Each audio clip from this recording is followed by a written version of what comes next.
Welcome to Module 5, Aging, Disease State or Normal Process. This is the last module in our course and one that I think presents a particularly interesting concept, and that is aging a disease or is it a normal process? Life expectancy in the United States currently is 79.56 years. For men, 77, women close to 82 years old. And by the year 2030, 1 in 5 Americans is projected to be 65 and over. The population is projected to age over the coming decades, with a higher proportion of the nation's total population in the older ages, 65 and over. Overall, the percentage of the total population that is under the age of 18 is projected to decrease from 23 to 20% between 2014 and 2060. Similarly, the working age population is projected to decrease from 62 to 57%.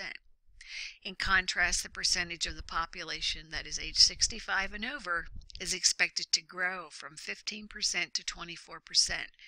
This is the baby boom population, and they are growing, and they will be the majority of our population.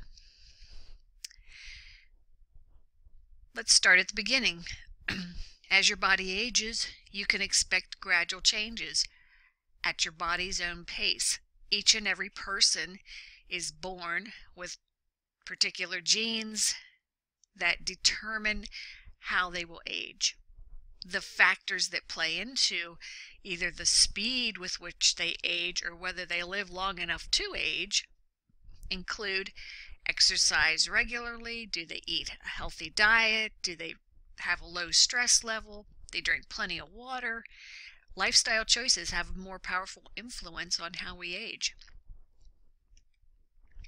And although chronic conditions and functional limitations increase with age, our older adults slow down and they have some limitations. But disability rates for older Americans have been declining, meaning they can't do anything. Also, for the long-living members of society, those in their 90s and upward, they are no more likely to be disabled as once thought. So, is aging a disease state? Arguments for classifying it as a disease state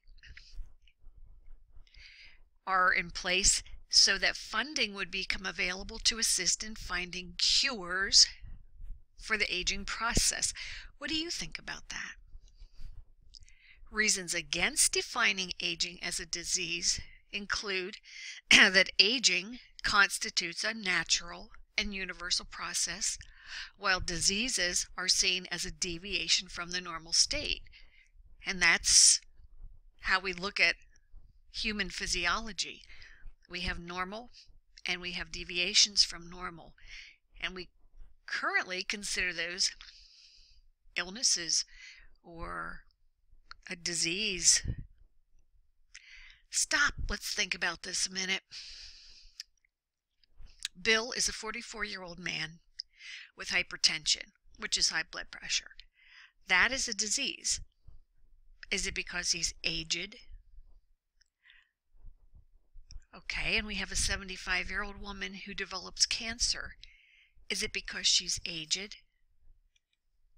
So having aging recognized as a disease might stimulate grant funding for aging research and develop biomedical procedures to slow the aging process.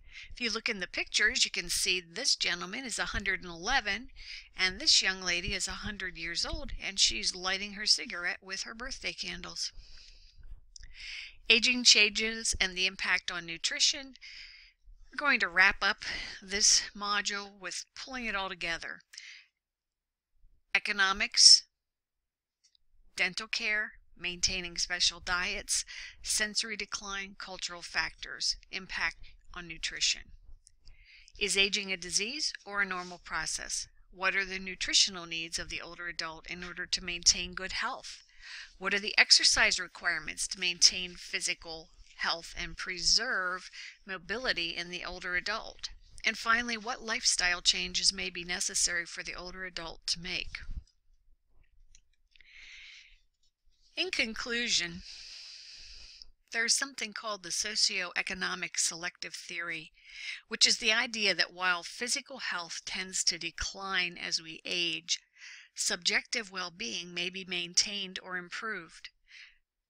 So rather than future-focused, the older adult is motivated to maximize positive experiences, minimize negative, and spend quality time with loved ones in smaller social networks.